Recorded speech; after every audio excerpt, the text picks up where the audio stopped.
Hello and welcome to December's Flicks, the film and event magazine programme brought to you by Picturehouse Cinemas. My name's Flick, and coming up on this month's show, St Vincent, starring comedy god Bill Murray. The Hobbit, the Battle of the Five Armies, the absolutely final part of the epic trilogy. Exodus, biblical epic from Ridley Scott. Unbroken, Angelina Jolie directs and produces. And Flicks Picks, my festive roundup of screenings and events. St Vincent would appear to be a coup for first-time feature director Theodore Melfi, whose blacklisted, which is a good thing, screenplay landed him the legend that is Bill Murray and the magnificent Melissa McCarthy, Bridesmaids, as his two leads. The story is a little cliched in that Murray plays a hard-drinking, gambling, whoring, curmudgeonly war vet, Vincent, with whom his new neighbour Maggie, McCarthy, has to leave her 12-year-old son, Oliver. You like him? He's interesting, in a gotcha sort of way. Hey, look, it's Oliver. You need to defend yourself or you get mowed down. Get out! I'm small, if you haven't noticed. And so is Hitler. That's a horrible comparison. Their relationship chips away at the old misanthrope's granite heart, and of course a love story of sorts unfolds. This is Bill Murray, the patron saint of deadpan delivery and a genuinely unique, godlike genius who I could just watch read the phone book. So clichés be damned, just come and offer praise and thanks for all that is Bill Murray, and Melissa McCarthy and Naomi Watts. They are really great too, actually. A saint is a human being we celebrate for the sacrifices that they make, for their commitment to making the world a better place. Why is he mowing your dirt patch? I'm showing him how the world works. You work, you get paid, you drink. Are you drinking alcohol?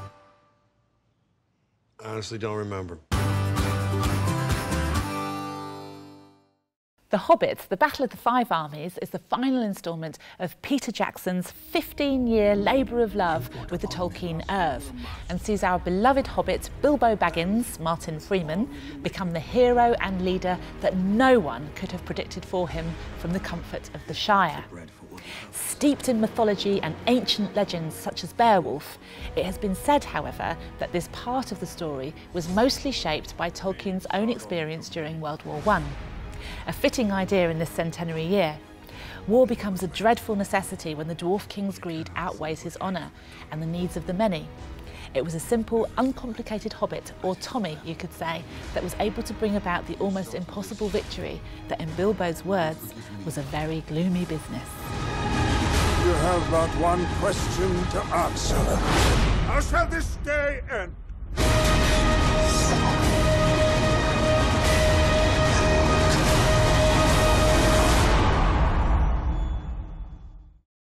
Exodus, Gods and Kings from director Ridley Scott can be described as nothing short of epic in an homage to 50s biblical epics style. Moses, Ramesses. When I look at you, I still see the two boys who grew up together. Meet me down by the gallow tree. Close as brothers. Some say troubles. Epic cast. Christian Bale as Moses, Joel Edgerton as Ramesses, with Sigourney Weaver, Ben Kingsley and John Turturro in support. Check. Epic wars and battles with gazillions of extras. Check. Mega budget. Check.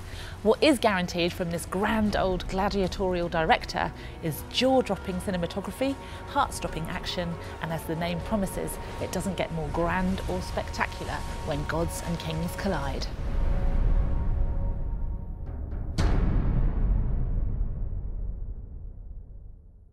Unbroken is the true story of Olympian and World War II veteran Louis Zamperini, whose story has taken over 50 years to make it to the big screen. However dark the night, however dim our hopes. Inbound 4 o'clock row. The light will always follow darkness. Tony Curtis was even tipped to play him at one time, but the role has now been filled by rising Brit star Jack O'Connell, 71. Zamperini spent 42 days adrift in the South Pacific following his plane's crash, only to be caught and made a Japanese prisoner of war. Sadistically tortured by a guard known as the Bird, played by Japanese rock star Miyavi, Zamperini survived the war against all odds, only to be plagued with alcoholism to cope with the horror he had witnessed. Finally, it was by forgiving his captors he was able to sleep again and become an inspirational speaker. At age just 94, just days before he died, director Angelina Jolie was able to show him the final cut of his film. If I can take it, I can make it. Stay down. If he drops it, shoot him. Come on. It's beginning to look a lot like Christmas at Picturehouse cinemas, and this month's Flicks of Picks brings you the very best in our festive screenings and events. First up, there are some true Christmas classics in our Vintage Sundays strand. On the 14th, Miracle on 34th Street. When Macy's department store hires a new Father Christmas, event director Doris Walker and her daughter are nonplussed by his insistence that he is the real Santa. On the 21st, It's a Wonderful Life. George Bailey learns the true meaning of Christmas and of his own life, thanks to the intervention of his guardian angel in this gloriously sentimental favourite from Frank Capra. On the 28th, E.T. the Extra-Terrestrial. Spielberg's sci-fi classic about a lost visitor from another planet who is befriended by a kindly young boy. There won't be a dry eye in the house. Our Culture Shock strand is dedicated to bringing the best in cult and genre films back to the big screen. And this Christmas we have some real treats. Check out our website for local screening dates of Gremlins, Die Hard, The Nightmare Before Christmas, Elf, The Muppets Christmas Carol, and Home Alone. Some fantastic live performances on the big screen this December. On the 16th, the Royal Opera House presents Alice's Adventures in Wonderland, a genuine family ballet in the spirit of Lewis Carroll's much-loved children's classic. On the 21st, the Bolshoi Ballet in Moscow presents The Nutcracker. This choreographic version is full of romanticism and philosophical reflections on ideal love.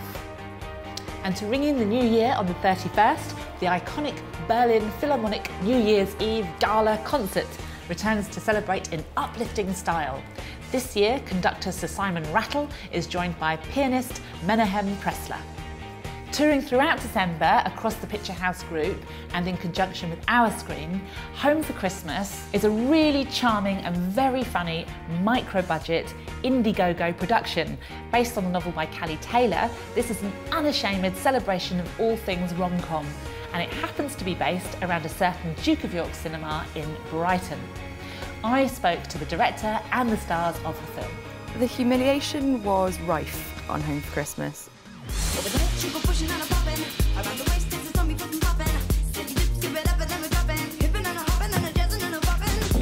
Surprise! Beth is a normal girl. She's 24, she works in the Duke of York's, in the Picturehouse, which she loves. She's obsessed with films. She kind of thinks that her life should be like a film. I'm also just a girl, standing in front of a boy, asking him to love her. It sort of follows the traditional rom-com roots, but with a sort of slight indie twist on it, and yeah, we shot all in Brighton. I love you. I love you. I love you. Yeah, I play Matt, who is a regional cinema manager, and he arrives in Brighton, and in the process of doing so meets Beth Prince. Things don't quite go as he planned. Your hair's brown. Yeah, I changed it. It's kind of sexier, a bit more darker. Matches yours? You just burst onto the screen. Can you tell us a bit about how she came to be? I think I'm the only one involved who doesn't think she's a bitchy nutter. I'll just pull out my own chair. Yeah. I'm kidding.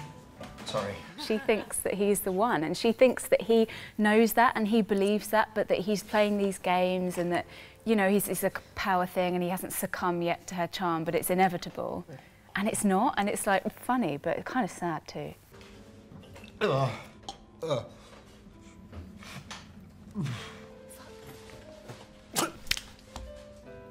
That was one of the first scenes that was kind of pitched when the script came to me, was that I get to spit an oyster in Lucy Griffiths' face. And having been Lucy's mate for many years now, that was going to be a treat. Life is messy. Love is messier. The film officially comes out on December 5th. We open in Notting Hill, and then through our screen we're taking it on a tour around the UK up until the 20th of December. You love her? Love, well, it's a big word.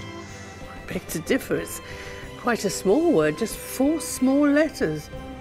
Put them together and it's the most magical feeling in all the world.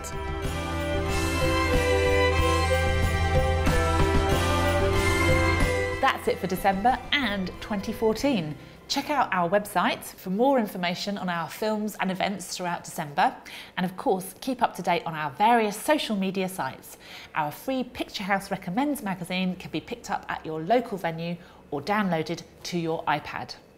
Merry Christmas and a Happy New Year from all of us at Picturehouse Cinemas.